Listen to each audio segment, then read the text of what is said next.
Good morning everyone. मैं doctor सुधा मित्तल। बच्चों, अपन ने पिछले वीडियो में अध्ययन किया संप्रेषण की विभिन्न बाधाएं, बैरियर्स ऑफ कम्युनिकेशन। जो भी हमने बाधाओं का अध्ययन किया कि कम्युनिकेशन करते समय, संप्रेषण करते समय कई बार विभिन्न प्रकार की बाधाओं का या समस्याओं का सामना करना पड़ता है। उन आने वाली बाधाओं का किस प्रकार से हम निवारण कर सकते हैं, उसके कुछ उपाय या सुझाव हम दे सकते हैं, जिनके माध्यम से संप्रेषण के मध्य आने वाली बाधाओं को कुछ हद तक दूर किया जा सके। व्यावसायिक एवं प्रबंधन संप्रेषण की अनेक बातों, विचारों, परिस्थितियों एवं संबंधों की अनेक बाधाएं हैं और संस्था या संगठन की आंतरिक एवं बाह्य व्यवस्था में कठिनाइयां आती हैं। तो इन बाधाओं को दूर करने हेतु जैसे चेस्टर आई बर्नार्ड ने सुझाव दिया कि संप्रेषण ऐसा होना चाहिए जिसमें संगठन के उद्देश्यों एवं प्रेषित के हितों दोनों का समन्वय हो, यानी कि दोनों पक्षकारों के मध्य कोऑर्डिनेशन हो। इस प्रकार का संप्रेषण यदि किया जाए तो ऐसी स्थिति के अंतर्गत किसी भी प्रकार की समस्या नहीं आएगी। संप्रेषण की बाधाओं को दूर करने के लिए हम कुछ सुझाव दे सकते हैं, जैसे संगठन संरचना, ऑर्गेनाइजेशन स्ट्रक्चर। संप्रेषण को प्रभावी एवं सुदृढ़ बनाने के लिए संगठन संरचना ऐसी होनी चाहिए जिसमें तथ्यों एवं सूचनाओं का डिस्टोर्शन यानी विरूपण कम से कम हो।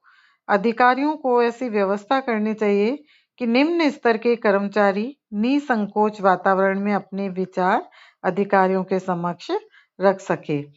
इसके साथ ही औपचारिक संप्रेषण विधियों का प्रयोग करना चाहिए ताकि आपस में किसी भी प्रकार का कोई मतभेद उत्पन्न ना हो। दूसरा, भाषा, लैंग्वेज। संप्रेषण में भाषा संबंधी बाधाओं को दूर करने के लिए कई प्रकार के व्यावहारिक सुझाव दिए जा सकते हैं, जैसे संदेश प्राप्तकर्ता द्वारा आसानी से समझे जाने वाली भाषा का प्रयोग किया जाना चाहिए। ऐसे टेक्निकल शब्दों का प्रयोग नहीं करना चाहिए जिन्हें अन्य वर्ग के व्यक्ति नहीं समझ सके। टेक्निकल भाषा के प्रयोग करने पर लिखित संप्रेषण के साथ साथ मौखिक यानी वर्बल कम्युनिकेशन का भी प्रयोग करना चाहिए। किसी भी भ्रामक शब्दों या संकेतों का प्रयोग नहीं करना चाहिए।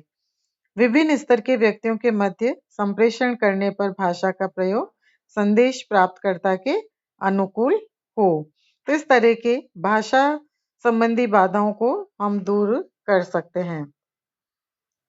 भौगोलिक दूरी, ज्योग्राफिकल डिस्टेंस। भौगोलिक दूरी को कम करने के लिए शीघ्रगामी संप्रेषण साधनों का बहुत ही महत्व होता है, किंतु उसका यह अर्थ नहीं लगाया जा सकता है कि ये साधन प्रत्यक्ष विचार विमर्श के विकल्प बन गए हैं। अतएव जब पारस्परिक विचार विमर्श आमने सामने बैठकर किया जाना आवश्यक हो तो ऐसा अवश्य किया जाना चाहिए।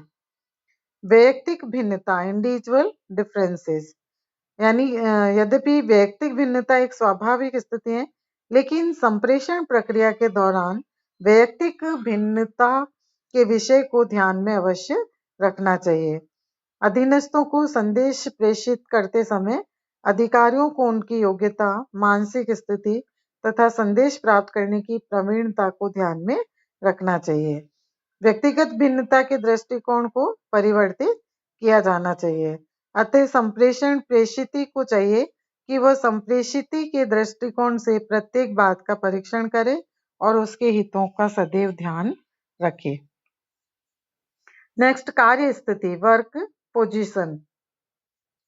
संप्रेषण में कार्य स्थिति संबंधी बाधाओं में सुधार करने के लिए उच्च अधिकारियों को निम्नलिखित उपायों पर ध्यान देना चाहिए, जैसे अधीनस्थों की समस्याओं को शीघ्र जानकारी होने की व्यवस्था हो, संगठन की प्रक्रिया, इसके स्वरूप एवं व्यवहार की सही स्थिति से उन्हें अवगत कराया जाए, अधीनस्थ कर्मचारियों के साथ समुचित व्यवहार हो।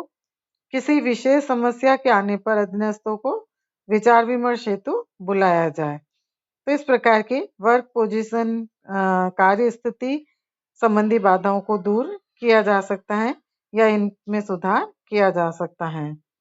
मानवीय संबंध ह्यूमन रिलेशंस संगठन में अधिकार पद एवं सत्ता के अहम भाव से मानवीय संबंध आहत होते हैं। तो संप्रेषण में चापलूसी एवं जी हजूरी या दबकर रहने की भावना घर कर जाती है, यानी इस प्रकार की भावना आ सकती है। अतः मानवीय संबंधों को अपेक्षित स्थान देकर इस प्रकार की बाधाओं को दूर किया जाना चाहिए। अच्छे मानवीय संबंधों से अधिकारियों और अधीनस्थों में संप्रेषण के प्रति सकारात्मक भाव उत्पन्न होंगे और संदेश के भाव तथा अर्थ को सही परिप्रेक्ष्य में समझा जाएगा। इसी तरह से अच्छे श्रोता बने, बी अ गुड लिसनर। एक सफल संप्रेषण हेतु अच्छे श्रोता बनना आवश्यक है। अतः श्रोता को किसी प्रकार की भ्रांति नहीं होनी चाहिए। श्रोता को अपनी शक्ति का उपयोग सूचनाओं को समझने, विवेचन करने एवं मूल्यांकन करने में करना चाहिए और जल्दबाजी में निर्णय नहीं लेना चाहिए। कई बार होते हैं कि व्यक्ति बिना पूरा सुने तुरंत अपना रिएक्शन दे देते हैं और ऐसी स्थिति के अंतर्गत जो बात कही जानी है वो उसको बिना सोचे समझे उसका गलत अर्थ निकल आता है और गलत रिएक्शन हो जाता है। मानसिक स्थिति मेंटल स्टेट संप्रेषण में पूर्वाग्रह एवं पूर्व धारणाओं को स्थान दिया जाए। जैसा हो वैसा चलने दे। विचारधारा के समर्थकों के दृष्टिकोण को बदला जाए एवं ऐसा करते समय उन्हें यह महसूस न हो कि उनके पूर्व विचारों को बदलने का प्रयास किया जा रहा है, अन्यथा वे विरोध करना शुरू कर देंगे। इसके अतिरिक्त जिन व्यक्तियों का संदेश के प्रति क्रिटिसिज्म रुख होता है यानी आलोचनात्मक रुख होता है, उनके साथ इस प्रकार का व्यवहार किया जाना चाहिए कि उनका दृष्टिकोण वास्तविक और सकारात्मक बन सके। नेक्स्ट, आपसी विश्वास एवं सद्भावना mutual trust and good faith. संदेश प्रेषक एवं प्राप्तकर्ता के मध्य आपसी विश्वास और सद्भावना न होने के कारण कार्य निष्पादन में अनेक बाधाएं आती हैं। अतः इन्हें दूर करने के कुछ सुझाव हैं, जैसे अधीनस्थों द्वारा दिए गए सुझावों एवं आलोचनाओं को पर्याप्त महत्व दिया जाना चाहिए। अधीनस्थों को अपने अधिकारियों के प्रति स्वामी भक्त रहना चाहिए। संस्था में अच्छा वातावरण उत्पन्न करने और बनाए रखने के प्रयास करने चाहिए। उचित अनुगमन एवं प्रतिपुष्टि प्रॉपर फॉलोअप एंड फीडबैक। प्रभावी एवं सुदृढ़ संप्रेषण के लिए उचित अनुगमन एवं प्रतिपुष्टि होना आवश्यक है। अतः यह जानना चाहिए कि संदेश प्राप्तकर्ता ने संदेश उसी रूप में समझाया नहीं जिस रूप में प्रेषक ने भेजा था। इसके अतिरिक्त प्रेषित की प्रतिक्रिया का भी तत्काल ज्ञान किया जाना एवं उसके संशयों एवं भ्रमों को दूर करना चाहिए। संप्रेषण अंकेक्षण कम्युनिकेशन ऑडिट। कई बार होता है कि संप्रेषण के उद्देश्यों, नीतियों, क्रियाओं और उनके व्यवहारों का अंकेक्षण एक उपकरण हो जाता है और इसकी सहायता से ये पता लगाया जा सकता है कि संप्रेषण तंत्र संगठनात्मक लक्ष्यों की प्राप्ति में कितना योगदान कर रहे हैं। तो इसके लिए अनेक विधियों का प्रयोग किया जाता है, जैसे अवलोकन करना, प्रश्नावली, साक्षात्कार एवं लिखित दस्तावेजों का विश्लेषण आदि। इसके अलावा कई अन्य उपाय या सुझाव दिए जा सकते हैं, जैसे संप्रेषण में प्रयुक्त यंत्र प्रणाली या यांत्रिक साधन दुरुस्त और आधुनिक हो। संप्रेषण की विषय वस्तु को सही रूप में समझने के लिए संबंधित पक्षकारों को पूर्वाग्रहों से युक्त रखना।